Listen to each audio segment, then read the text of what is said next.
कहानी की शुरुआत में दो कॉलेज स्टूडेंट्स रिच और हेली रॉक क्लाइंब कर रहे होते हैं। रिच जल्दी जल्दी ऊपर चढ़ जाता है और जब हेली ऊपर चढ़ रही होती है तब उसके चेहरे पर खून की बूंदें गिरती हैं। वो समझ जाती है कि ऊपर कुछ ना कुछ तो गड़बड़ है। तभी कोई ऊपर से रिच को नीचे फेंक देता है और हेली की रस्सी ऊपर खींचने लगता है, पर वो अपनी रस्सी काट देती है जिससे वो नीचे गिर जाती है और देखती है कि रिच मारा गया है। वो जल्दी से अपनी गाड़ी की तरफ भागती है पर किसी चीज से टकराकर वो गिर जाती है और तभी कोई उसे खींच लेता है। इसके बाद हमें पता चलता है कि इस तरह की कई वारदातें हो चुकी हैं। 3 दिन के बाद हमें क्रिस नाम का एक मेडिकल स्टूडेंट दिखाया जाता है जो अपने इंटरव्यू के लिए जा रहा होता है, पर सड़क पर बहुत जाम लगा होता है, इसलिए वो दूसरे रास्ते से जाने का फैसला करता है। रास्ते में उसे एक गैस स्टेशन दिखता है जहाँ पर एक आदमी बैठा होता है। क्रिस उससे रास्ता पूछता है पर वो उसे रास्ता नहीं बताता। गैस स्टेशन पर उसे एक मैप दिखता है जिससे वो शहर जाने के दूसरे रास्ते को ढूंढ लेता है, पर ये कच्चा रास्ता है लेकिन उसे किसी भी कीमत पर अपने इंटरव्यू के लिए पहुंचना है, इसलिए क्रिस इस रास्ते की तरफ अपनी गाड़ी बढ़ा लेता है। जब वो थोड़ा सा आगे जाता है तो वहाँ पर उसे 2 रास्ते दिखाई देते हैं। इनमें से एक शॉर्टकट रास्ता है लेकिन ये बहुत ही घने जंगल का है। रास्ते की तरफ निकल पड़ता है।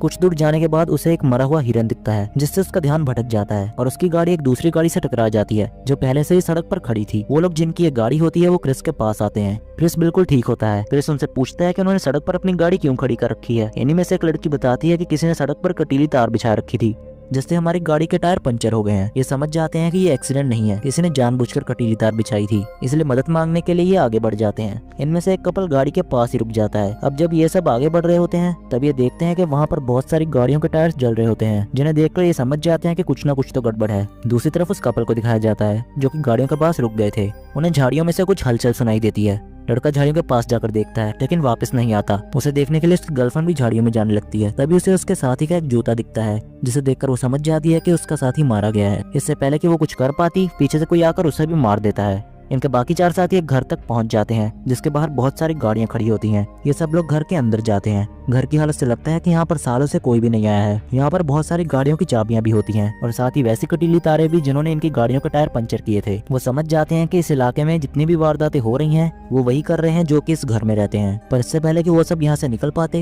ये खिड़की से देखते हैं कि बाहर एक ट्रक आ रहा है जिसे देखकर ये सब लोग डर जाते हैं और घर के पिछले दरवाजे से बाहर भागने की कोशिश करते हैं, पर दरवाजा बाहर से बंद होता है, इसलिए इन्हें घर के अंदर ही छुपना पड़ता है। और अब घर के अंदर 3 आदमखोर आते हैं जो इंसानों को मारकर खाते हैं। घर के अंदर ही छुप जाते हैं और जब आदमखोर खाना खाकर सो जाते हैं तो ये सब यहाँ से निकल जाते हैं, पर तभी एक आदमखोर इन्हें देख लेता है। ये सब भाग जाते हैं और तीनों आदमखोर इन्हें ढूंढने के लिए अपनी गाड़ी से निकल पड़ते हैं। क्रिस प्लान बनाता है कि वो उनकी गाड़ी को लेकर यहाँ से निकल जाएंगे, इसलिए क्रिस उनका ध्यान भटकाने के लिए चिल्लाता हुआ झाड़ियों की तरफ भागता है, पर इससे पहले कि वो झाड़ियों में जा पाता इन्हीं में से एक आदमखोर उसे गोली मार देता है। प्लान के मुताबिक बाकी के 3 साथियों में से एक इन लोगों के ट्रक को चोरी करने वाला था, पर वो आदमखोर इसे भी गोली मार देते हैं, लेकिन क्रिस किसी तरह से इनके ट्रक को चुरा लेता है और ये तीनों यहाँ से भाग निकलते हैं। कुछ दूर जाने पर ही इन्हें रास्ते में एक पेड़ गिरा दिखता है जिससे इन्हें गाड़ी को यहीं छोड़कर निकलना पड़ता है, लेकिन जंगल बहुत बड़ा होता है, वहाँ से निकल पाना इतना आसान नहीं। रास्ता ढूंढते हुए थक जाते हैं और एक जगह पर रुककर रेस्ट करने लगते हैं। तब ये देखते हैं कि इनके पास एक वॉच टावर है जिससे देखकर इन्हें लगता है कि शायद वहाँ पर कोई हो। तीनों जब ऊपर जाते हैं तो देखते हैं कि वहाँ कोई नहीं है।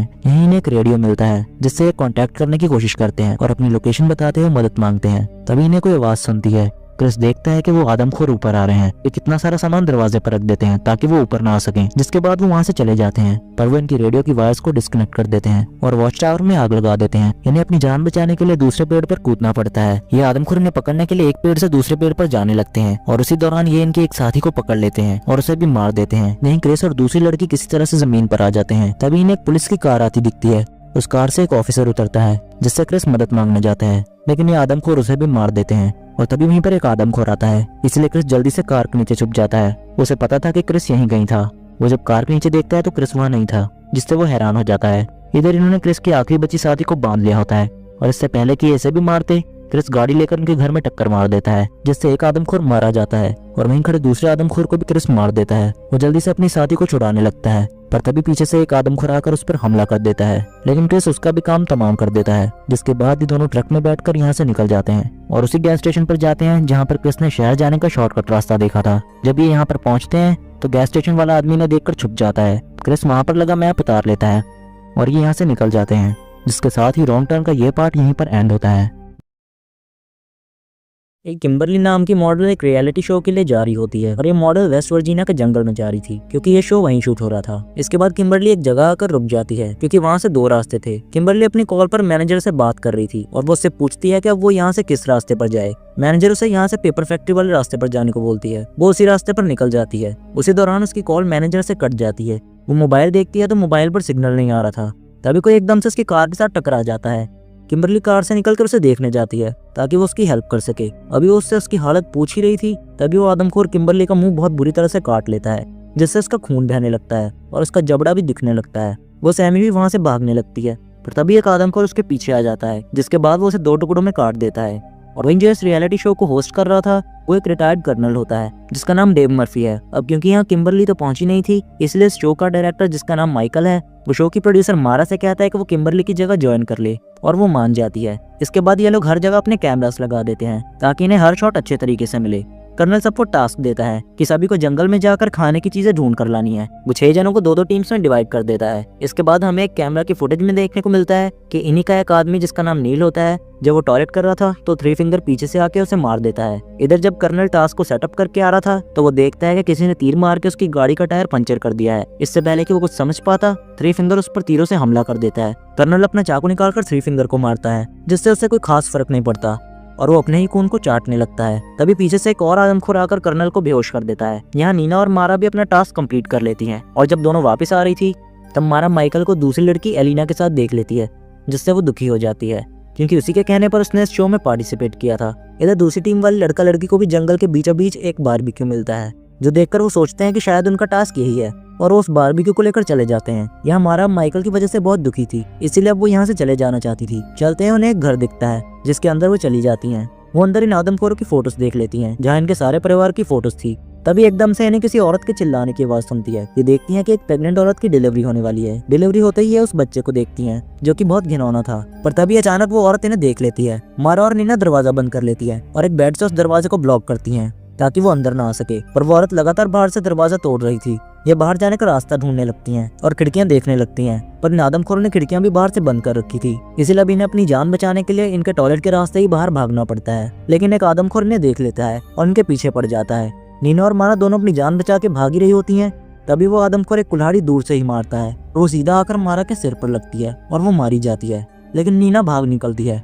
यहाँ माइकल एलिना से कहता है कि वो अपनी आरवी में जा रहा है। तभी अचानक पीछे से उन आदमखोरों की बहन आ जाती है और वो चाकू से एलिना को मारने लगती है, जिससे एलिना की भी वहीं पर मौत हो जाती है। फिर हम कर्नल को देखते हैं, जिन्हें इन लोगों ने बांध रखा है। कर्नल के सामने ही 3 फिंगर इनके साथ ही नील को काट कर खा रहा होता है। तभी इनकी सिस्टर भी वहां जाती है, जो कि मारा की बॉडी को गाड़ी के आगे बांध कर लाई थी। इसके बाद 3 फिंगर कर्नल को मारने वाला होता है। तभी कर्नल 3 फिंगर पर अटैक करके खुद को छुड़ा लेता है। वो सबसे लड़ता है और 3 फिंगर की बंदूक छीनकर उसे गोली से उड़ा देता है। जब यहाँ माइकल आरवी में बैठा होता है तो आरवी खुद से चलने लगती है। माइकल को लगता है कि शायद नील उसे चला रहा है, लेकिन ऐसा नहीं था, उसे वो आदमखोर चला रहे थे। वो माइकल पर हमला कर देते हैं। दूसरी तरफ यहाँ सब इस बारबेक्यू को एंजॉय कर रहे थे। तभी वहाँ पर नीना आ जाती है और वो सब कुछ इन्हें बताने लगती है। पहले तो उन्हें लगता है कि शायद नीना मजाक कर रही है, लेकिन जब वो उस बारबेक्यू को ध्यान से देखते हैं तो उस पर किम्बरली का टैटू होता है। इसका मतलब ये था कि ये इतनी देर से किम्बरली का मांस खा रहे थे। ये सब जानने के बाद ये यहाँ से भागते हैं। नीना कहती है कि अगर उन्हें अपनी जान बचानी है तो उन्हें पेपर मिल जाना होगा। इधर कर्नल को एक घर मिलता है, जहाँ उसे वही आदमी मिलता है जो कि पहली मूवी में गैस स्टेशन पर बैठता था।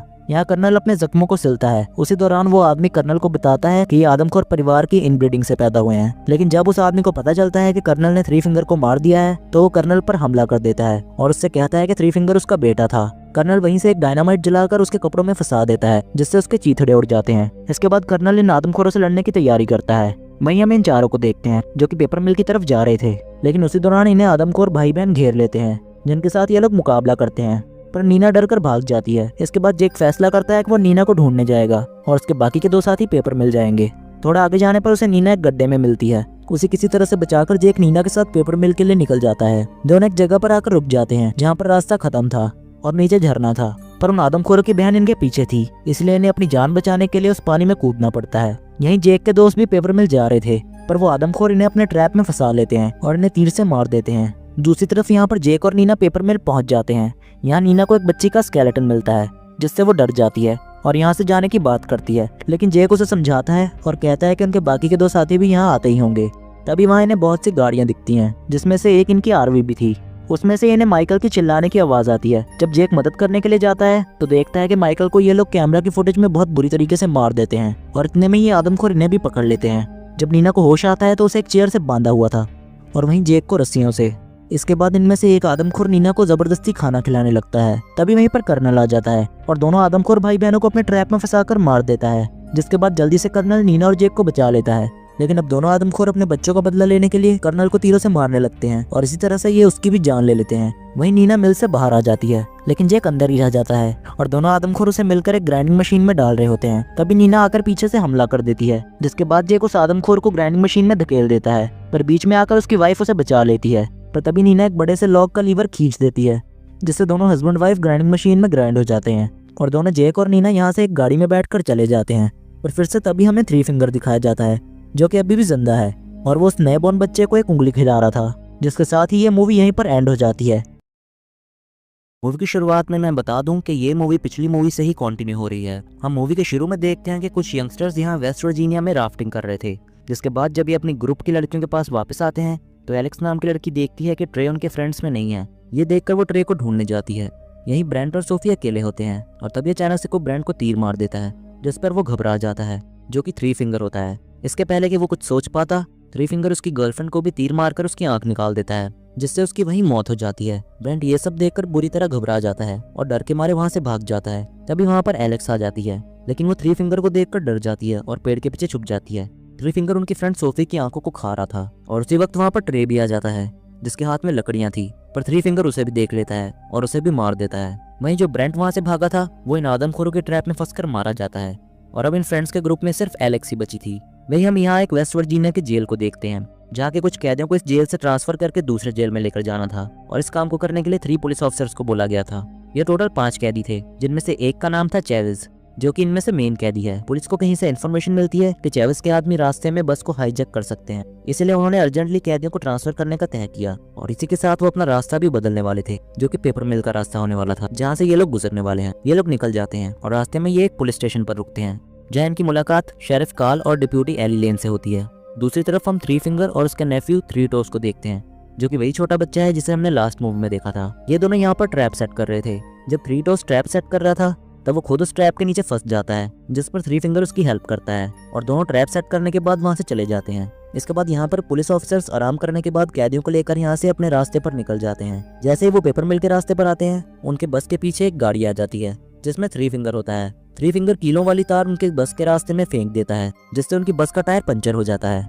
और उनकी बस सड़क से नीचे गिर जाती है। लेकिन अभी यहाँ पर थ्री फिंगर इन पर हमला नहीं करता। यहाँ पुलिस ऑफिसर सभी कैदियों को बस से बाहर निकालते हैं। वो सभी पर गन पॉइंट करता है, लेकिन चेविस उसे मारकर उससे गन छीन लेता है। पर तभी दूसरा पुलिस ऑफिसर आकर पीछे से गन पॉइंट कर लेता है और तभी अचानक से कोई दूर से ही उसकी गर्दन पर चाकू मारता है, जिससे वो मर जाता है। बाकी कैदियों को लगता है कि ये सब चेविस के आदमी कर रहे हैं, लेकिन तभी एकदम से उन पर भी तीरों से हमला होने लगता है। ये देखकर चेविस गोलियां चलाने लगता है। इसके बाद चेविस पुलिस ऑफिसर नेट से कहता है कि वो उनकी हथकड़ियों को खोल दे, पर चाबियां बस के अंदर होती हैं, इसलिए नेट बस के अंदर जाता है और आते हुए वो अंदर रह गए एक पुलिस ऑफिसर को भी वक्त रहते ले आता है, क्योंकि इसके बाद वो बस ब्लास्ट हो जाती है। फिर ये लोग आगे बढ़ते हैं। तभी एक लड़की नेट पर हमला कर देती है और ये कोई और नहीं बल्कि एलेक्स होती है, जो कि अपने फ्रेंड्स में से अकेली रह गई थी। एलेक्स सभी को बताती है कि यहाँ कुछ आदमखोर हैं जो कि इंसानों को मारकर खा जाते हैं। वो उन्हें अपना सारा किस्सा बताती है, लेकिन वो लोग उस पर भरोसा नहीं करते। उन्हें लग रहा था कि वो मजाक कर रही है। चेविस एलेक्स से कहता है कि वो उन्हें उसी जगह पर ले चले। रास्ते में इन्हें एक वैन मिलती है जो कि पलटी हुई थी। चेविस नेट से उस वैन को चेक करने को बोलता है। वैन चेक करने पर नेट को वहाँ वैन की चाबी और एक गन मिलती है, जो कि वो जख्मी पुलिस ऑफिसर वॉल्टर को चुपके से दे देता है। चेविस को वैन से बहुत सारे पैसे मिलते हैं, जिसे देखकर वो सभी को एक एक बैग उठा लेने को बोलता है, पर वॉल्टर बैग नहीं उठा सकता था क्योंकि वो जख्मी था। लेकिन चेविस उसे मारने की धमकी देता है, तो मौका देखकर वॉल्टर भी उस पर गन पॉइंट कर लेता है, पर उसका बैड लक था कि उसमें गोली नहीं थी।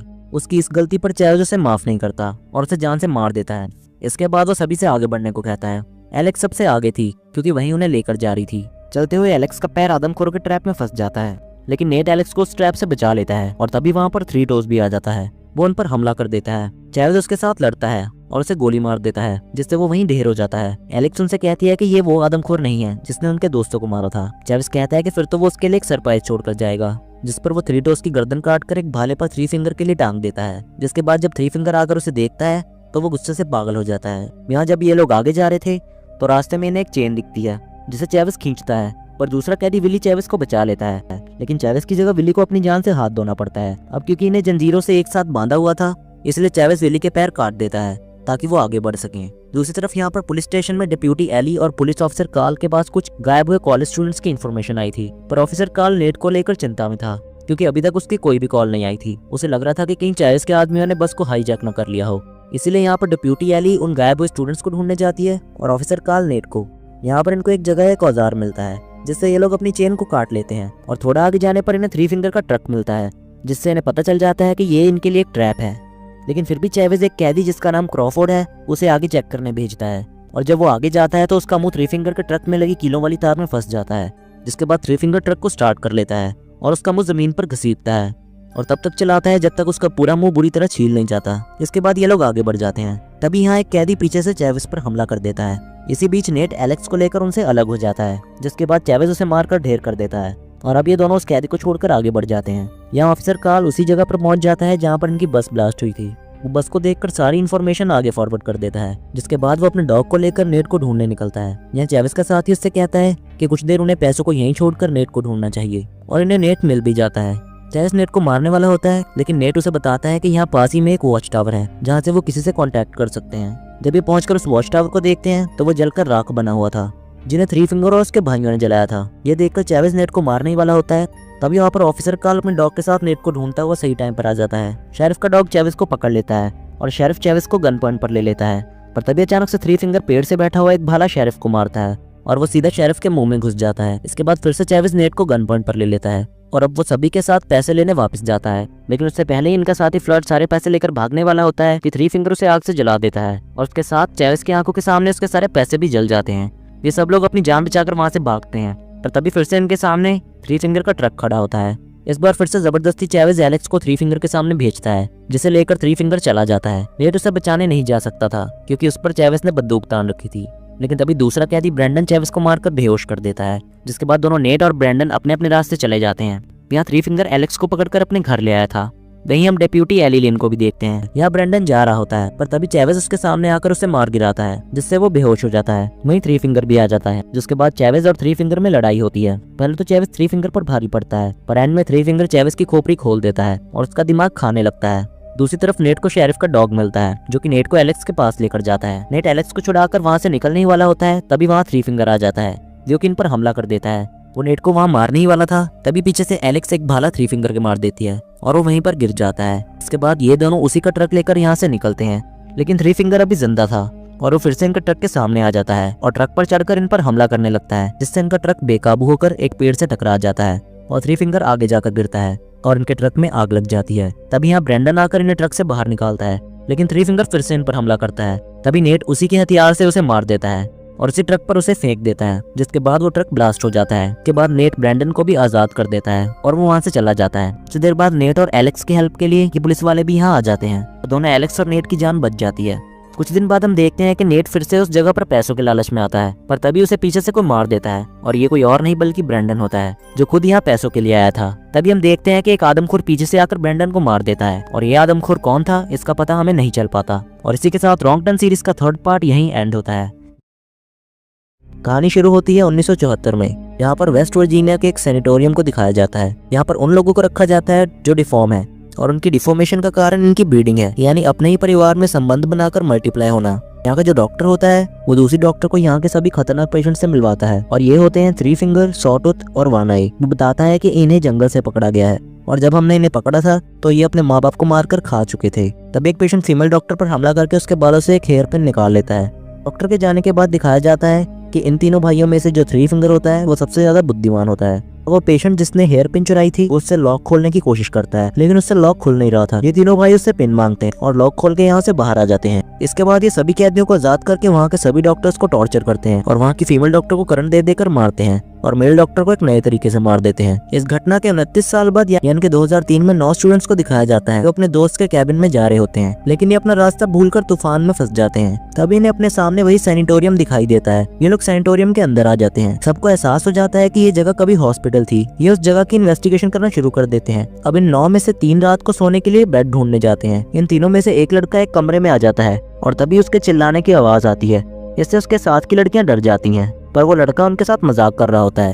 वो दोनों लड़कियां नाराज होकर चली जाती हैं और तभी दिखाया जाता है कि उन तीनों भाइयों में से एक भाई जिसका नाम वन आई है वो उन पर नजर रख रहा था। अब वो लड़का जिसने मजाक किया था वो अकेले ही जनरेटर ऑन करने जाता है और बिजली आ जाती है। ये सबके सब खुश हो जाते हैं। अब जब रात को सब अपने अपने कमरों में सो रहे होते हैं तो जिस लड़के ने मजाक किया होता है उसे नींद नहीं आ रही होती, इसलिए वो टहलने चला जाता है और तभी वो अपने सामने देखता है कि इनका वो दोस्त जिसके कैबिन में इन्हें जाना था वो वहाँ पर खड़ा है। मजाक करने वाला लड़का उसके पास जाता है और देखता है कि उसकी मृत्यु हो गई है। इससे पहले कि वो ये बात किसी और को बताता, उसके पीछे वाना ही आ जाता है और उसे भी मार देता है। अब सुबह हो जाती है और सब देखते हैं कि इनका एक साथी मिसिंग है, साथ ही इनका सामान भी गायब है। इन सबको लगता है कि इनका साथी इनसे मजाक कर रहा है, इसीलिए अब ये उसे ढूंढने जाते हैं। वैसे 4 स्टूडेंट्स नीचे बेसमेंट में जाते हैं, पर उन्हें वो सेल्स मिलते हैं जिधर पेशेंट्स को रखा जाता था। यहाँ की चीजों और मंजर को देख के ये सब डर जाते हैं। इन्हें समझ आ जाता है कि यहाँ पर कुछ ना कुछ तो गलत होता है। सब अलग अलग डायरेक्शंस में अपने दोस्त को ढूंढने के लिए चले जाते हैं। इनमें से एक लड़की किचन में जाती है और वो उन 2 आदमखोरों भाइयों को देख लेती है जो उनके साथी को मार रहे होते हैं। इससे डर कर वो वापस अपने साथियों के पास आती है और उन्हें सब कुछ बताती है। इससे पहले कि वो यहाँ से निकल पाते, वो आदमखोर इनकी एक और साथी को मार देते हैं। बाकी सब अपनी जान बचाने के लिए बाहर भागते हैं जहाँ पर इनकी स्नोमोबाइल है, लेकिन वो स्टार्ट नहीं होती क्योंकि आदमखोरों ने पहले ही इनकी गाड़ियां खराब कर दी थी। इनमें से एक लड़की स्की चैंपियन थी, वो कहती है कि मैं यहाँ से मदद मांगने जाती हूँ और निकल जाती है। बाहर बहुत ज्यादा बर्फ गिर रही होती है, इसलिए ये लोग अपने आप को ऑफिस में लॉक कर लेते हैं, लेकिन इन्हें अपनी सेफ्टी के लिए हथियार चाहिए जो कि बेसमेंट में है। इसलिए इनमें से 3 बेसमेंट में जाते हैं और जब ये वापस हथियार लेकर आ रहे होते हैं तभी 3 फिंगर इन्हें देखकर इनके पीछे भागता है। ये अपने आप को एक केज के अंदर बंद कर लेते हैं। 3 फिंगर वहां से चला जाता है। अब ये तीनों हथियार लेकर ऊपर भागते हैं, लेकिन 3 फिंगर फिर से इनका पीछा करता है और इन तीनों में से एक को सॉटूथ पकड़ लेता है। बाकी बचे साथी ऑफिस में पहुंच जाते हैं और देखते हैं कि इनका तीसरा साथी गायब है और तभी इन्हें अपने साथी की चीखें सुनाई देती हैं। ये अपने साथी को बचाने का तय करते हैं, पर जब तक ये वहाँ पहुँचते हैं इनका साथी मारा जा चुका था और अब ये फैसला करते हैं कि इससे पहले ये तीनों भी इन्हें मारें, ये उन्हें अपने ट्रैप में फंसाएंगे। ये उन तीनों पर हमला कर देते हैं और उन तीनों को बेसमेंट के सेल के अंदर बंद कर देते हैं। अब इन्हीं में से एक लड़का उन्हें मारना चाहता था। कीना नाम की लड़की उसे ऐसा करने से मना करती है। उसे लगता है कि ये लोग बीमार हैं। साथ ही वो ये भी कहती है कि तुम यहाँ पर पहरा दो और हम जाकर कुछ देर आराम कर लेते हैं। अब यहाँ पर ये लड़का अकेला रह जाता है और ये तीनों जिस सेल के अंदर बंद होते हैं ये वही सेल था जिसके अंदर आज से 29 साल पहले ये बंद थे। जिस पिन से इन्होंने उस वक्त लॉक खोला था वो पिन आज भी यहीं पर होती है। जब लड़के की आंख लगती है तब 3 फिंगर लॉक को खोलकर उस लड़के को पकड़ लेता है। कुछ देर बाद यहाँ पर कीनिया आती है, ये देखने के लिए कि सब कुछ ठीक चल रहा है या नहीं, और तभी लाइट चली जाती है। जब वो सेल के पास आती है तो देखती है कि उसके अंदर वो तीनों आदमखोर नहीं है और न ही आसपास उनका दोस्त है। ये सब देखकर वो घबरा जाती है और अपने साथियों के पास वापस आती है और उन्हें सब कुछ बता देती है। इनके ग्रुप के सभी लड़के मारे जा चुके होते हैं और अब सिर्फ लड़कियां ही बची थी। तभी इनके दरवाजे पर कोई आता है जिसका पूरा मुंह ढका होता है। सभी लड़कियां उसे उन तीनों में से एक समझकर बुरी तरह मार देती हैं, पर बाद में इन्हें पता चलता है कि ये तो उनका वही दोस्त है जो पहरा दे रहा था। सभी लड़कियां यहाँ से भागने की कोशिश करती हैं, पर ये तीनों भाई उन्हें यहाँ से जाने नहीं देना चाहते। ये तीनों उनका पीछा करने लगते हैं। लड़कियां भागते भागते इन आदमखोरों के कमरे में पहुंच जाती हैं। यहाँ पर इनका सामान रखा होता है। ये अपने गर्म कपड़े पहन लेती हैं, पर इन्हें बाहर जाने का कोई भी रास्ता नहीं मिलता। फिर ढूंढते ढूंढते किस्मत से इन्हें खिड़की मिल जाती है जहाँ से बाहर जा सकते हैं, पर बाहर की तरफ से बर्फ जमी हुई थी। ये बर्फ को तोड़कर एक एक कर निकल जाती हैं, पर जब इनकी आखिरी साथी निकल रही होती है तब वो वहाँ पर फंस जाती है और उसे ये तीनों भाई पकड़कर मार देते हैं। अब 3 लड़कियां बची थी। ये तीनों बर्फ में भाग रही थी, पर तीनों आदमखोर भाई इनकी गाड़ियों में इनका पीछा कर रहे थे। सॉटूथ इनमें से एक को पकड़ लेता है और अपनी गाड़ी से घसीटते हुए सैनिटोरियम ले जाने लगता है, पर तभी वो लड़की उस पर हमला कर देती है, इसलिए उसे उस लड़की को छोड़ना पड़ता है। कीनिया अपनी जान बचाकर भाग रही होती है और वाना ही उनके पीछे होता है। अगले ही पल में दिखाया जाता है कि कीनिया अकेली भाग रही है। दरअसल इन्होंने एक जाल बिछाया होता है और जब वाना ही कीनिया तक पहुंचने वाला होता है तभी सारा उस पर हमला कर देती है, जिससे वो गिर जाता है। फिर ये दोनों उसकी स्नोमोबाइल लेकर यहाँ से निकल जाती हैं। इन्हें लगता है कि इनकी जान बच गई, पर यहाँ पर 3 फिंगर ने बहुत ही शार्प वायर लगा रखी थी जिससे इनकी गर्दन कटने से इन दोनों की मौत हो जाती है। वहीं हमें स्की वाली लड़की भी दिखाई जाती है जो मदद मांगने के लिए गई थी, लेकिन वो भी एक पेड़ के नीचे बैठी होती है। दरअसल ठंड की वजह से उसकी मौत हो गई थी, लेकिन सबसे बड़ी बात ये थी कि वो हाईवे के बिल्कुल नजदीक पहुंच गई थी, यानी कि वो मदद के नजदीक थी। पर रात को तूफान की वजह से उसे हाईवे दिखाई नहीं दिया। अंत में आदमखोर सारा और कीनिया को लेकर सैनिटोरियम छोड़कर चले जाते हैं और यहीं ये मूवी एंड हो जाती है। कहानी की शुरुआत में हमें फिर से वेस्ट वर्जीनिया का जंगल दिखाया जाता है और हमें वहीं का एक फेयर लेक नाम का एक टाउन दिखाया जाता है, जहाँ की आज हैलोवीन के दिन पर यहाँ एक माउंटेन मैन म्यूजिक फेस्टिवल हो रहा है, जिसमें सभी लोग अलग अलग तरीके की क्रीपी कॉस्ट्यूम पहन कर आए थे। यहीं पर हम एक रिपोर्टर लड़की को देखते हैं जिसका की नाम कैलिन होता है और वो इस पूरे म्यूजिक फेस्टिवल को लाइव टेलीकास्ट कर रही होती है। इसके बाद कैलिन बीच में ही ब्रेक लेकर जॉगिंग करने चली जाती है, पर उसे नहीं पता चलता कि वो जॉगिंग करते हुए कब जंगल में आ गई है। तभी यहाँ पर उसके सामने सॉटूथ आ जाता है, जिसे देखकर वो नहीं डरती क्योंकि टाउन के सारे लोग इसी तरह की कॉस्ट्यूम पहनकर घूम रहे हैं, इसलिए वो उसे मजाक समझकर आगे चली जाती है। थोड़ा दूर जाने पर उसे फिर से वाना ही दिखता है, जिसे भी वो इग्नोर करके आगे बढ़ जाती है। फिर थोड़ा आगे जाने पर फिर से उसके सामने 3 फिंगर आ जाता है, जिसे देखकर कैलिन अब गुस्से में आ जाती है और वो उसे मिडिल फिंगर दिखाती है। तभी 3 फिंगर पीछे से एक बड़ा सा चाकू निकालकर उसकी मिडिल फिंगर काट देता है, जिससे वो अब डर जाती है और घबराकर वहाँ से भाग जाती है। जान बचाकर वो भाग ही रही थी कि एक आदमी उसे रोक लेता है, जिसका की नाम मेनार्ड होता है। मेनार्ड उसकी हेल्प करने का दिखावा करता है। वो कैलिन को अपने साथ छुपाकर 3 फिंगर और उनके भाइयों से कैलिन को बचा लेता है, पर तभी वो खुद ही कैलिन को एक कुल्हाड़ी से मार देता है। जिसके बाद तीनों भाई भी यहाँ आ जाते हैं और हमें यहाँ पर पता चलता है कि ये तीनों भाई उस सैनिटोरियम से निकलकर यहाँ इस मेनार्ड नाम के आदमी के लिए काम करते हैं, क्योंकि असल में मेनार्ड भी एक साइको सीरियल किलर होता है और वो भी इन्हीं की तरह आदमखोर होता है, यानी लोगों को मार के उन्हें खा जाता है। इसके बाद ये कैलन की बॉडी को घर ले जाते हैं। वहीं मेनार्ड भी आता है जो कि इन पर गुस्सा करने लगता है, क्योंकि ये लोग आज भी मौका वारदात पर सबूत छोड़ आए थे। मेनार्ड के इन पर गुस्सा करने पर हम देखते हैं कि ये तीनों भाई मेनार्ड से बहुत डरते हैं। इसके बाद फिर हमें 5 फ्रेंड्स का ग्रुप दिखाया जाता है जो कि अपनी कार में बैठकर इस माउंटेन मैन म्यूजिक फेस्टिवल में जा रहे होते हैं, लेकिन उसी वक्त जानबूझकर मेनार्ड उनकी कार के सामने आ जाता है। पर कार वाला लड़का अपनी कार बचाकर साइड से निकल जाता है और उन बेचारों की कार जाकर सीधा पेड़ से टकरा जाती है। सभी दोस्त नीचे उतरकर मेनार्ड को देखने आते हैं, लेकिन मेनार्ड उनके सामने ऐसे एक्टिंग कर रहा था कि जैसे वो कार से टक्कर खाकर जख्मी हो गया है। उनमें से एक लड़का जब मेनार्ड को हाथ लगाता है तो मेनार्ड उससे चाकू पर हमला कर देता है। तभी दूसरा लड़का मेनार्ड के हाथ को लात मारकर चाकू दूर फेंक देता है और तीनों दोस्त उसे मारने लगते हैं। थ्री फिंगर और उसके भाई दूर से ये सब देख रहे थे। वो उन पर अटैक करने ही वाले थे कि उसी वक्त वहाँ पर पुलिस आ जाती है, जिसमें से पुलिस ऑफिसर एंजेला और डिप्यूटी बिग्स उतरते हैं और उन बेचारों तीनों लड़कों को और मेनार्ड को अरेस्ट कर लेते हैं। डिप्यूटी एंजेला डिप्यूटी बिग्स से कहती है कि जब तक यहाँ पर टो ट्रक नहीं आ जाता तुम यहीं पर रुको। जिसके बाद वो यहाँ से चले जाते हैं और उनके जाते ही थ्री फिंगर और उसके भाई डिप्यूटी बिग्स पर तीरों से हमला करके उसे मार देते हैं। इसके बाद यहाँ पर पुलिस स्टेशन में बिली सारा इल्जाम अपने आप पर ले लेता है और उसके दोस्त छूट जाते हैं। जिसके बाद उसके दोस्त पास ही के एक होटल में स्टे करते हैं। वहीं यहाँ पर डिप्यूटी एंजेला को इन्वेस्टिगेशन करके पता चलता है कि मेनार्ड एक मोस्ट वांटेड सीरियल किलर है। जिसके बाद वो अपने हेड ऑफिसर्स को ये बात इन्फॉर्म करती है, जिस पर वो अगले दिन आकर मेनार्ड को ले जाने का बोलते हैं। एंजेला मेनार्ड से कहती है कि तुम कल यहाँ से चले जाओगे। मेनार्ड कहता है कि तुम सुबह तक जिंदा बच ही नहीं पाओगी। इसके बाद हम देखते हैं कि यहाँ सारा का सारा टाउन खाली होता है, क्योंकि सारे लोग माउंटेन मैन म्यूजिक फेस्टिवल में गए होते हैं जो कि इस टाउन के बाहर हो रहा होता है। इधर ये तीनों भाई अपने ट्रक से एक फोन का सिग्नल टावर गिरा देते हैं। इससे यहाँ के इनके फोन्स में सिग्नल आना बंद हो जाता है। जिसके बाद ये यहाँ से सीधा पावर प्लांट आ जाते हैं और यहाँ से शहर की बिजली काटने लगते हैं। इन्हें ऐसा करते हुए वहाँ का एक गार्ड देख लेता है जो कि इन्हें रोकने आता है, लेकिन ये उसे भी बिजली की तारों में फंसाकर करंट दे देकर मार देते हैं और इनके प्लान के मुताबिक ये सारे शहर की बिजली भी काट देते हैं। यहाँ डिप्यूटी एंजेला बाकी पुलिस ऑफिसर से कांटेक्ट करने की कोशिश करती है, लेकिन किसी का भी कोई जवाब नहीं आता क्योंकि सब लोग म्यूजिक फेस्टिवल में बिजी थे।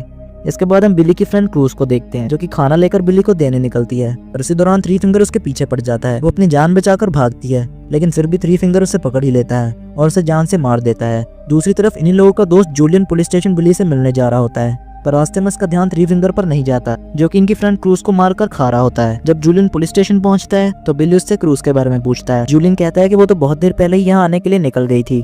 दूसरी तरफ यहाँ इनकी फ्रेंड लीटा शावर लेने जा रही थी। तभी दरवाजे पर सॉटूथ और वानाई आकर इनके फ्रेंड गस को पकड़कर ले जाते हैं। इनकी आवाजों से लीटा भी बाहर आ जाती है तो वानाई उस पर भी अटैक कर देता है, लेकिन लीटा किसी तरह से अपनी जान बचाकर भाग जाती है। इधर पुलिस स्टेशन के दरवाजे पर कोई नॉक करता है। बिलू को लगता है कि शायद क्रूज आई होगी, लेकिन वो एंजेला का हस्बैंड होता है जो कि इसके लिए खाना लेकर आया था। जिसके बाद वो खाना देकर चला जाता है। यहाँ थ्री फिंगर और उसके भाई गस को बांधकर उसकी टांगों पर हथौड़े मारते हैं और जोर जोर से हथौड़े मार के उसके दोनों पैर तोड़ देते हैं। जिसके बाद वो गस को उसी जख्मी हालत में लाकर पुलिस स्टेशन के बाहर फेंक देते हैं। वो जख्मी हालत में आवाज लगाकर मदद मांगता है। जूलियन और बिली फौरन उसकी आवाज पहचान जाते हैं। वो जल्दी से उसकी मदद के लिए जाते हैं। साथ ही डिप्यूटी एंजेला भी बाहर आती है, पर इससे पहले कि वो कुछ करते तीनों भाई मिलकर उनकी आंखों के सामने उनके दोस्त को अपनी गाड़ी से रौंद के चले जाते हैं, जिससे वो मारा जाता है। इसके बाद अंदर जाकर डिप्यूटी एंजेला दोनों बिली और जूलियन को एक एक गन देती है और उन्हें एज अ डिप्यूटी घोषित करती है। वो उनसे पुलिस स्टेशन की निगरानी करने को कहती है। जिसके बाद वो खुद पास ही की एक शॉप में जाती है जहाँ उसे एक रेडियो और एक जनरेटर मिलता है, जिसे वो स्टार्ट करती है और लकीली वो एक आदमी से कांटेक्ट कर भी लेती है। एंजेला उससे यहाँ के लिए बैकअप पुलिस फोर्स की मांग करती है, लेकिन वो लड़का एंजेला की बातों पर यकीन नहीं करता। उसे लग रहा था कि शायद उनके साथ कोई हैलोवीन प्रैंक कर रहा है। वहीं यहाँ पर बचती बचाती लीटा भी पुलिस स्टेशन पहुंच जाती है। वो जैसे ही अंदर आती है एक प्रिजनर उस पर गोली चला देता है, बट लकीली लीटा को गोली नहीं लगती। गोली की आवाज सुनकर डिप्यूटी एंजेला वापस पुलिस स्टेशन आती है। बिली लीटा से क्रूज के बारे में पूछता है, लेकिन वो भी उसके बारे में कुछ नहीं जानती थी। इसके बाद बिली और जूलियन पुलिस स्टेशन से बाहर आते हैं और क्रूज को ढूंढने जाते हैं। रास्ते में थोड़ा आगे जाने पर उन्हें क्रूज की बॉडी मिलती है, जिसे देखकर बिली शॉक हो जाता है। तभी इन लोगों को वहाँ थ्री फिंगर दिखता है, जिसे मारने के लिए ये दोनों उसके पीछे भागते हैं, लेकिन ये जाकर उनके ट्रैप में फंस जाते हैं। जिसके बाद जब बिली की आंख खुलती है तो वो देखता है कि वो एक मैदान में जमीन के नीचे दबा हुआ है और सिर्फ उसका मुंह ही जमीन से बाहर है। पास ही में वो जूलियन को बेहोश देखता है, जिसे कि जंजीरों से बांधा हुआ था। तभी बिली सामने थ्री फिंगर को देखता है, जो कि एक स्नो ब्लोअर में बैठकर उसकी तरफ आने लगता है। बिली अपनी मौत को सामने देखकर चिल्लाने लगता है, लेकिन थ्री फिंगर बिली की गर्दन सामने से नहीं बल्कि स्नो ब्लोअर को पीछे से लाकर काट देता है। वहीं जूलियन जो कि बंधा हुआ था उसे भी थ्री फिंगर मार देता है। दूसरी तरफ यहाँ पर जब बिली और जूलियन को आने में देर हो जाती है तो एंजेला मॉस नाम के कैदी से कहती है कि वो शहर जाकर मदद मांग लाए। वो उसे अपनी पुलिस कार की चाबी देकर रवाना करती है। जिसके बाद जब रास्ते में मॉस जा रहा होता है तो वो जल्दी जल्दी में रास्ते में बिछी कांटों की तारों को नहीं देख पाता, जिससे कि उसकी कार पंक्चर होकर सड़क से नीचे गिर जाती है और तीनों भाई इसे पकड़ लेते हैं और पुलिस स्टेशन के पास ही एक शॉप में लाकर एक ड्रम में बंद कर देते हैं और उस ड्रम के नीचे आग लगा देते हैं, जिससे वो चिल्लाने लगता है। एंजेला उसकी आवाज सुनकर उसे बचाने जाती है और तभी उस शॉप में एक ब्लास्ट होता है और एंजेला दूर जाकर गिरती है। यहाँ मेनार्ड लीटा को अपनी बातों में फंसाने की कोशिश करता है और कहता है कि अगर वो उसे बाहर निकाल देगी तो वो उसे नहीं मारेगा, जिस पर लीटा उसकी बातों में आ जाती है और उसे आजाद कर देती है। इसके बाद मेनार्ड आजाद होते ही सबसे पहले लीटा की आंखें निकाल देता है, जिससे वो तड़पती हुई पुलिस स्टेशन से बाहर आती है। एंजेला उसे देख लेती है और तभी मेनार्ड भी बाहर आता है। इससे पहले कि मेनार्ड एंजेला को गोली मारता, एंजेला ही इसे गोली मार देती है जो कि इसके कंधे पे लगती है, जिसके बाद एंजेला फिर से जेल में बंद कर देती है। इसके बाद फिर से एंजेला बाहर मदद के लिए आती है। तभी वो देखती है कि उसके हस्बैंड की कार बाहर खड़ी है जिसमें उसका हस्बैंड बंधा हुआ था। वो उस कार के करीब आने लगती है, पर उसे ये नहीं पता था कि ये उसके हस्बैंड के लिए एक ट्रैप है। असल में एक चाकू कार के दरवाजे से अटैच था और जैसे ही एंजेला अपने हस्बैंड को देखकर दरवाजा खोलती है वैसे ही वो चाकू से काटने लगता है। इतने में ही पीछे से थ्री फिंगर अपनी गाड़ी से उस कार में टक्कर मारता है, लेकिन यह एंजेला खुद को बचा लेती है। यहाँ पुलिस स्टेशन में मेनार्ड लगातार लीटा को अपनी बातों से टॉर्चर कर रहा था, जिससे परेशान होकर वो पुलिस स्टेशन से बाहर निकल जाती है। इसके बाद थ्री फिंगर गाड़ी से उतरकर एंजेला को बहुत मारता है, जिससे वो बेहोश हो जाती है। फिर जब उसकी आंख खुलती है तो वो पुलिस स्टेशन में जेल के अंदर बंदी होती है और मेनार्ड और उन तीनों भाइयों ने जेल पर कब्जा कर लिया था। थ्री फिंगर और उसके भाई जेल में पेट्रोल छिड़क रहे थे। वहीं मेनार्ड एंजेला को कहता है कि वो उसे मरने के 2 ऑप्शन देता है, या तो वो मुश्किल मौत चुनकर आग से मर जाए या फिर आसान मौत चुनकर शॉटगन की गोली से मर जाए, जिसका कि ट्रिगर उसके पैरों से बंधा हुआ है। जैसे वो अपनी एड़ी जमीन पर रखेगी शॉटगन से गोली चल जाएगी। इसके बाद वो पुलिस स्टेशन में आग लगा के वहाँ से निकल जाते हैं। जब मेनार्ड गाड़ी में बैठता है तो उसे अंदर से गोली चलने की आवाज आती है, मतलब कि एंजेला ने अपने लिए आसान मौत को चुना। वहीं दूसरी तरफ हम लीटा को देखते हैं जो कि चलती हुई रोड पर पहुंच जाती है। तभी सामने से एक गाड़ी आती है जिससे वो मदद मांगती है, लेकिन ये मेनार्ड का ही ट्रक था, जिसमें से थ्री फिंगर उतरकर लीटा को गाड़ी में बिठा देता है और मेनार्ड उसका वेलकम करता है। जिसके बाद ये लोग लीटा को लेकर चले जाते हैं और ये मूवी यहीं पर एंड हो जाती है। फिल्म की शुरुआत में हमें एक कपल को वेस्ट वर्जीनिया के जंगल में बाइक राइडिंग करते हुए दिखाया जाता है। वहीं आदमखोर थ्री फिंगर पेड़ के पीछे छुपा हुआ होता है और उनका पीछा कर रहा है और उन पर हमला करने का मौका ढूंढ रहा है। वो लड़के पर तीर से हमला करता है और इसी दौरान लड़का बाइक से गिर जाता है और लड़की घबराकर उसके पास आती है। तभी थ्री फिंगर एक और तीर उस पर चलाता है जो कि लड़के के मुंह के आर पार हो जाता है। लड़की घबरा जाती है और भागने लगती है। भागते समय वो अनजाने में कटीले तार में फंस जाती है और गिर जाती है। एक्चुअल में ये तार वानाई और सॉटूथ ने पकड़ के रखा था। वो इसे ऊपर की ओर खींचने लगते हैं, जिससे लड़की को बहुत दर्द होता है। इसके बाद वहाँ थ्री फिंगर आता है और उसका सिर काट देता है। इसके बाद हम डैनी और टोनी को देखते हैं। उनके साथ कुछ दोस्त भी हैं। वो सभी एक होटल में घूमने जा रहे हैं। कुछ दिन पहले डैनी को एक चिट्ठी मिली थी जिसमें लिखा था कि वो इस होटल का मालिक है और उसे वहाँ आने के लिए कहा गया है। डैनी खुश होकर अपने दोस्तों के साथ होटल पहुंचता है। होटल के केयरटेकर जैक्सन और सैली उसका स्वागत करते हैं, लेकिन वो खुश नहीं होते क्योंकि उन्हें लगा था कि डैनी अकेला आएगा। वहीं यहाँ होटल के अंदर हम देखते हैं कि एक बूढ़ी औरत होटल से चेकआउट करने वाली होती है, लेकिन अचानक से एक उड़ती हुई कुल्हाड़ी आकर उसके शरीर में घुस जाती है। जिसके बाद वहाँ जैक्सन आता है और उसकी गर्दन मोड़ देता है, जिससे वो मारी जाती है। ये इस होटल की एक अजीब बात है जहाँ से कोई भी चेकआउट नहीं कर सकता, बल्कि हर किसी को मरना ही पड़ता है। दूसरी ओर डैनी और उसके दोस्त होटल की एंशिएंट और कीमती चीजों को देखकर हैरान होते हैं। वो खुश होते हैं कि अब ये सब चीजें डैनी की होंगी। इसी बीच जैक्सन जंगल में जाता है और थ्री फिंगर उसके भाइयों से मिलता है। वो उन्हें डांटता है कि उन्हें उस बूढ़ी औरत को इस तरीके से नहीं मारना चाहिए था। हमें यहाँ पर इस बात को पता चलता है कि जैक्सन, थ्री फिंगर, वानाई और सॉटूथ भाई हैं और सैली उनकी बहन है। अगली सुबह डैनी की दोस्त होटल में जाती है और जैक्सन को खून साफ करते हुए देख लेती है। ये वही जगह होती है जहाँ पर उस बूढ़ी औरत को मारा गया था। वो बिना कुछ कहे वहाँ से चली जाती है। इसके बाद डैनी के कुछ दोस्त यहाँ पर शॉपिंग के लिए बाजार जाते हैं और वहाँ इन्हें गायब हुए लोगों के पोस्टर्स दिखाई देते हैं। इस टाउन का शेरिफ वहाँ पूछताछ करता है और बूढ़ी औरत के पोस्टर लगा रहा था जो कि पिछली रात से गायब है। जैक्सन डैनी को होटल के अंदर अलग अलग तरीके के हथियार दिखाता है। डैनी को ये हथियार पसंद आते हैं और वो एक क्रॉसबो उठा लेता है। जैक्सन डैनी को शिकार के लिए बाहर ले जाता है। वो जंगल में जाते हैं और एक हिरन को देखते हैं। जैक्सन डैनी को शिकार करना सिखाता है, लेकिन असल में वो उसे इंसानों को मारना सिखा रहा होता है। तभी उसी वक्त थ्री फिंगर शेरिफ का शिकार कर लेता है और उसे बेरहमी से मार देता है। यहाँ डैनी के दोस्त उसकी चिंता करने लगते हैं क्योंकि डैनी बिना बताए शिकार के लिए चला गया था। टोनी अपने एक दोस्त को जंगल में डैनी को ढूंढने भेजती है। जब ये लड़का जंगल में आता है तो ये एक मरे हुए हिरन को देख लेता है और सॉटूथ को उसे खाते हुए देखकर डर जाता है। वो भागने लगता है और डैनी से टकरा जाता है। दोनों एक गहरे गड्ढे में गिर जाते हैं। डैनी कटीले तार में फंस जाता है और बुरी तरह घायल हो जाता है। वो मदद के लिए चिल्लाता है और जैक्सन उसे बचा लेता है। डैनी को होटल वापस लाया जाता है और सैली उसकी देखभाल करती है। वो उसके घाव पर दवा लगाती है। अगली सुबह डैनी बाथरूम में जाता है और अपनी सारी दवाओं को फ्लश कर देता है। एक्चुअल में डैनी हाइपरटेंशन का पेशेंट होता है और वो बिना वजह तनाव लेता रहता है, लेकिन अब उसे दवाओं की कोई जरूरत नहीं है क्योंकि उसे किसी की जान लेने में मजा आया था। लंच के दौरान डैनी अपने दोस्तों को बताता है कि उसे ये होटल पसंद आ गया है और वह यहीं रहकर इस होटल को संभालना चाहता है। हालांकि उसके दोस्त वहां से जाना चाहते हैं। वहीं यहाँ डैनी के दो दोस्त लालची होते हैं और होटल की कीमती चीजों को चुराने लगते हैं और इसी दौरान वो बेसमेंट में चले जाते हैं जहाँ पर एक एंशिएंट स्पा होता है। सैली इन्हें देख लेती है और उसके भाई उन पर हमला कर देते हैं। वो लड़की के हाथ पैर काट देते हैं, पर सैली यहाँ पर लड़के को बचा लेती है। वो उसे अपने कमरे में ले जाती है और तकिए से उसका मुंह दबाकर मार देती है। वहीं यहाँ पर दूसरी तरफ हम डैनी को देखते हैं जो कि पूरी तरीके से बदल चुका होता है।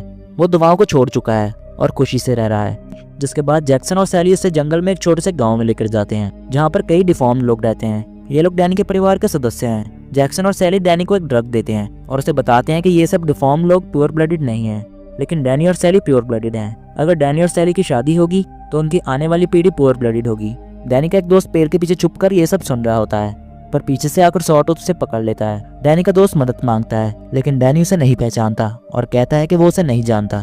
थ्री फिंगर उसका गला काट देता है और सभी लोग उसका खून पीने लगते हैं। डैनी को भी एक कप खून का दिया जाता है और वो भी अपने दोस्त का खून पी लेता है।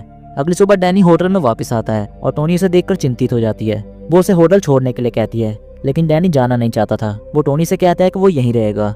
इसी बीच ये लोग किचन में जाते हैं और एक आदमी को इंसान को काटते हुए और तलते हुए देख लेते हैं। वो फ्रीजर में अपने एक दोस्त का सिर देखकर डर जाते हैं और भागने लगते हैं। थ्री फिंगर और उसके भाई उनका पीछा करने लगते हैं। कुछ दोस्त तो भाग निकलते हैं, लेकिन एक दोस्त पकड़ा जाता है। जिसके बाद थ्री फिंगर और उसके भाई उसके मुंह में पाइप डालकर पानी भर देते हैं, जिससे उसका शरीर फट जाता है। इसके बाद इनके एक और दोस्त का पैर बेयर ट्रैप में फंस जाता है, जिसके बाद थ्री फिंगर उसके भाई से पकड़कर मार देते हैं। टोनी डैनी को ढूंढती है और बेसमेंट में सैली से लड़ती है। वो सैली को गोली मार देती है, जिसके बाद वहाँ डैनी आता है और टोनी से गन छीन लेता है। वो टोनी को यहाँ से भागने के लिए कहता है, लेकिन थ्री फिंगर और उसके भाई टोनी को मार देते हैं। डैनी भी अपने परिवार का ही साथ देता है और टोनी को मरने देता है। फिर फिल्म के एंड में दिखाया जाता है कि डैनी यहाँ पर होटल को चला रहा होता है और नई फैमिली इसका इस होटल में स्वागत करता है। हालांकि होटल में छिपकर इंसानों को मारा जा रहा है और उन्हें खाया जा रहा है। थ्री फिंगर्स के भाई इंसानों का मांस पीस रहे होते हैं और इसी के साथ रॉन्ग टर्न फ्रेंचाइज की ये मूवी यहीं पर एंड होती है। Guys, to watch more movie explanations like this, just do like, share and subscribe our channel for more videos.